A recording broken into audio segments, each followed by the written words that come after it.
which is kind of cool. You know, you get your, hold on, I'll show you how the drop clutch works. Okay. You get your hi-hat where you want it, and then you can just kind of like do this type of thing if you ever want a closed hi-hat sound. Maybe if you switch to double bass application, whatever. Then all you do is step on the hi-hat and you're rocking again. Go right back down, close hi-hat, you're rocking again. Nice. There you go. That's awesome. All right. This is cool, man. I should make my own drum video. Yeah. I'm enjoying this. Double bass pedal is Pearl's Eliminator double chain drive pedal. Okay. I've tried direct drive pedals. For me, I don't really care for those. I prefer the chain drive. Chain driven, okay. Yeah. They've got a new Demon Drive thing, and I tried it. It's a little light for my taste. I like a little heavier feel, which is spring the chain drive to me gives you a little heavier feel on the foot action, and also I put my spring tension extremely tight as well with the chain drive. And this pedal, I've really been happy with this pedal. This pedal is awesome. I beat the crap out of it. Like every weekend we're on the road. And by the way, right now I'm playing in Hell's Bells, AC/DC tribute band, and I play extremely hard and loud in this band. Yeah. We play almost every weekend, and I wear this thing out. It's been really awesome. I had a Tama Iron Cobra before that, and I had it for years. I liked it, but I actually, Pearl, if you're listening to this, I actually like the Pearl Lemonade better. It's smoother, seems to be a bit quicker, and it just feels real comfortable, and it's very adjustable in many ways. The footboard adjusts, spring tension adjusts, the torque, the throw, the beater angle, all this different stuff that you can toy around and mess around with for hours and hours, and it can actually drive you crazy.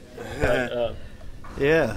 Anyways. Lots of options. Many options. Nice. And right now I'm using, these are Gibraltar beaters. And I like these because they're big and heavy. I tend to like a heavier beater. I used to use wood beaters a lot, and I kind of still go back and forth to wood beaters sometimes in these. But I like a lot of attack out of the beater, so I will tend to generally use the hard plastic side, which gives it a little more attack when it hits the drum, a little more high-end attack.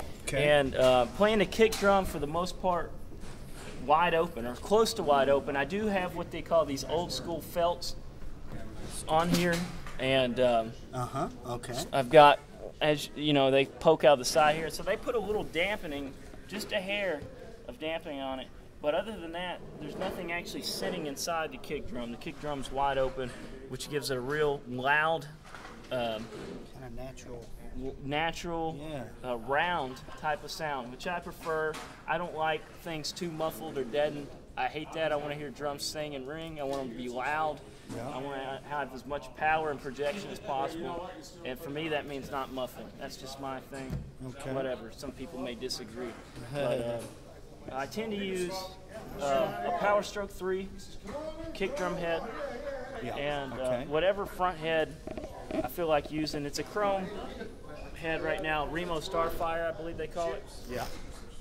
But really, I'll use any front head as long as it's got an air or a 4 to 6 inch hole cut in it for air release and mic placement. It gives a little more attack and punch, I believe, when there's a hole.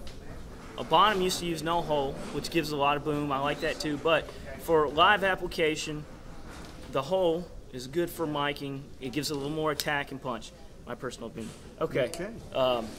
The tom heads here are any type of 2-ply head I can get my hands on. Right now this is a vintage Emperor and this is a pinstripe at the bottom. I really actually prefer the sound of a 1-ply head. It's a little more wide open sounding, but there's no way I can play a 1-ply head and get any type of life out of it because I hit way too hard. So I use the 2-ply heads, and then I can get a little more life out of them. As you can see, these are 2-ply and they're still beat up. This one has dents and stuff all over it. And right now on the snare drum, I'm using Remo's Emperor X head, which is a really cool head they came up with for heavy hitters.